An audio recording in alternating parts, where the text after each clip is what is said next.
My message this morning concerns the value of equity, one of the 7 values within the updates to Article 2, our shared UU covenant. This will be a series each month until I'm done. I will preach on one of the values within the pedal graphic. You may recall our second UU principle, and if you don't recall it, it's right there on the wall. Concerns justice, equity, and compassion in human relations. It occurred to me pretty much immediately as I began sourcing for this message that I maybe should have started with justice, because most of the reflections I encountered regarding equity paired it directly with and following behind the practice of justice. I also have to admit that I'm a little bit amused by the erasure of the term compassion from the update to Article 2, while justice and equity remain and now have their own value. Maybe compassion falls under the umbrella of love, and so the Article 2 committee decided it was no longer necessary. I can't imagine that the powers that be are encouraging us to do away with compassion in how we relate to each other. Actually, I can imagine it, but I'd rather not. Equity, like justice, is directly connected to actions and behaviors. Action words were deeply important to the committee that drafted our updated Article 2. You can't maintain a principle or a value of equity without working to modify the systems that permit, even passively, inequity. Equity means fair treatment, access, advancement, and opportunity for all people in accordance to their unique needs. I'm going to share a fable or a silly little story now, which initially appeared in R. Roosevelt Thomas's book, Building a House for Diversity. It's a little silly because it's about a giraffe and an elephant, and they're trying to, articulate this point. When I was growing up, I loved to be read to before bed. And my dad refused to read me books in which animals behaved like humans. He would not do it. It's all I want is Francis the Badger goes to the dentist. Well, badgers don't go to the dentist. I'll read you the story of Noah's Ark. I'll read you this chapter of this very interesting John Grisham novel I'm reading. I'm like 6. I just want the Bernstein Bears. We're not reading the Bernstein Bears. Papa Bear is an idiot. And who names their kids brother and sister? So my mom read me books. She liked books about animals. Here's a silly story about equity told with a giraffe and an elephant. In a small suburban community where inexplicably a giraffe had built a new home to his family's specifications. It was a wonderful house for giraffes with soaring ceilings and tall doorways. High windows ensured maximum light and good views while protecting the family's privacy.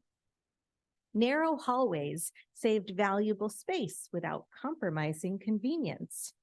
So well done was the house that it won the National Giraffe Home of the Year award. Okay. The homeowners were very proud. One day, the giraffe, working in his state-of-the-art wood shop in the basement, happened to look out the window. Coming down the street was an elephant. I know him, he thought. We worked together on the PTA. He's an excellent woodworker, too.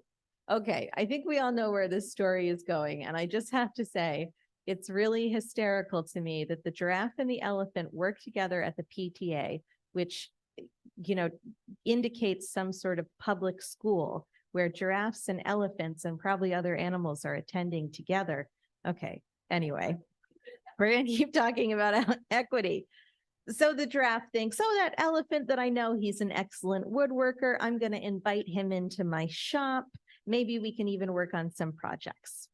So giraffe pokes his head out the window and invited the elephant in. The elephant was delighted. He liked working with the giraffe, and he looked forward to knowing him better. Besides, he knew about this wood shop and he wanted to see it. So he walked up to the basement door and waited for it to open. Come in, the giraffe said. But immediately they encountered a problem.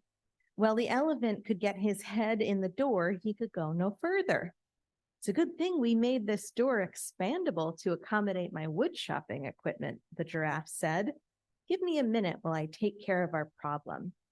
He removed some bolts and panels and let the elephant in. The two acquaintances were happily exchanging woodworking stories when the giraffe's wife leaned down her head down the basement stairs and called to her husband. Telephone, dear, it's your boss. I'd better take that upstairs in the den, the giraffe told the elephant. Make yourself at home. This may take a while. The elephant looked around and saw a half-finished piece of work on the lathe table in the far corner, and he decided to check it out. He moved through the doorway that led to the shop, and he heard an ominous scrunch. He backed out, scratching his head. Maybe I'll join the giraffe upstairs, he thought. But as he started up the stairs, he heard the stairs begin to crack. He jumped off and fell back against the wall. It too began to crumble. He sat there disheveled and dismayed, and the giraffe came down the stairs. What on earth is happening here? The giraffe asked in amazement. I was trying to make myself at home, the elephant said. The giraffe looked around. Okay, I see the problem. The doorway is too narrow. We'll have to make you smaller. So this story is also fat phobic, just trigger warning. There's an aerobics studio near here. If you take some classes, we could get you down to size. That's not possible. An elephant is an elephant. Maybe, the elephant said, not looking very convinced. And the stairs are too weak to carry your weight, the giraffe continued. If you took a ballet class at night, I'm sure we could get you light on your feet. I really hope you'll do it. I like having you here. Perhaps, the elephant said, but to tell you the truth, I'm not sure a house designed for a giraffe will ever really work for an elephant, not unless there are some major changes. I'm still stuck on the school. I really want to see the school. Is the school an equitable place?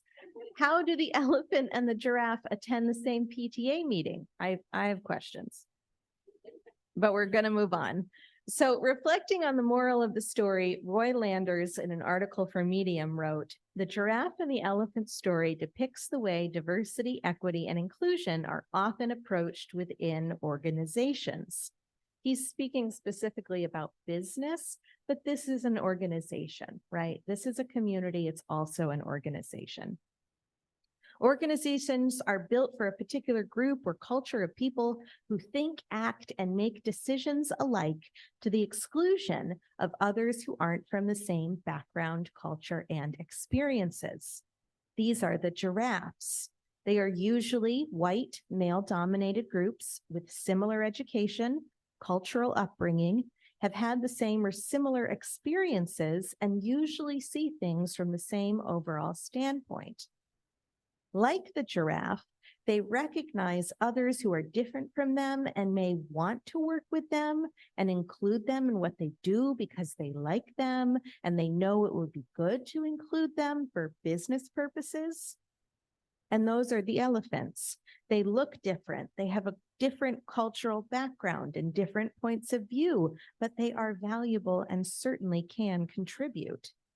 However, similar to the elephant, who could get his head in the door but not enter totally because he's built differently, too often when they are invited into the organization, They don't fit because the door of opportunity is too small, and they are made to feel like they must not rock the boat if they want to blend in and then stumble trying to fit. The giraffes, a white male dominated group usually of the organization, can see they are having difficulty, and the approach is to advise the elephants, diverse persons, to change without any clue that the house or organization they've built needs to undergo changes in order for the diverse person to fit in. Without this recognition, the organization or company's diversity, equity, and inclusion program will be doomed to fail. I appreciate Lander's reflection because it illuminates for us the way the systems of the world have been built with the specification and needs of a dominant group. While those of us who don't fit in or assimilate with the dominant group can perhaps get a foot in the door, we won't ever be fully integrated without modifying the system. And of course, those for whom the system was built will likely resist changes. I appreciate the way the updates to Article 2 expand our Unitarian Universalism beyond our congregation into the public square. If we want to be a faith for the future, and I believe that we do, we must encounter and work to shape the world beyond our walls. Reverend Linda Hody says, and I love this, and I feel like I've tried to say it myself and never managed to be as eloquent as she was. We UUs are concerned with justice. We are known for our social justice work. There are reasons for that in our theology. Many UUs do not subscribe to a literal heaven to which we will depart after death. Thus, we have always emphasized that heaven is a place we must create here on earth, here and now.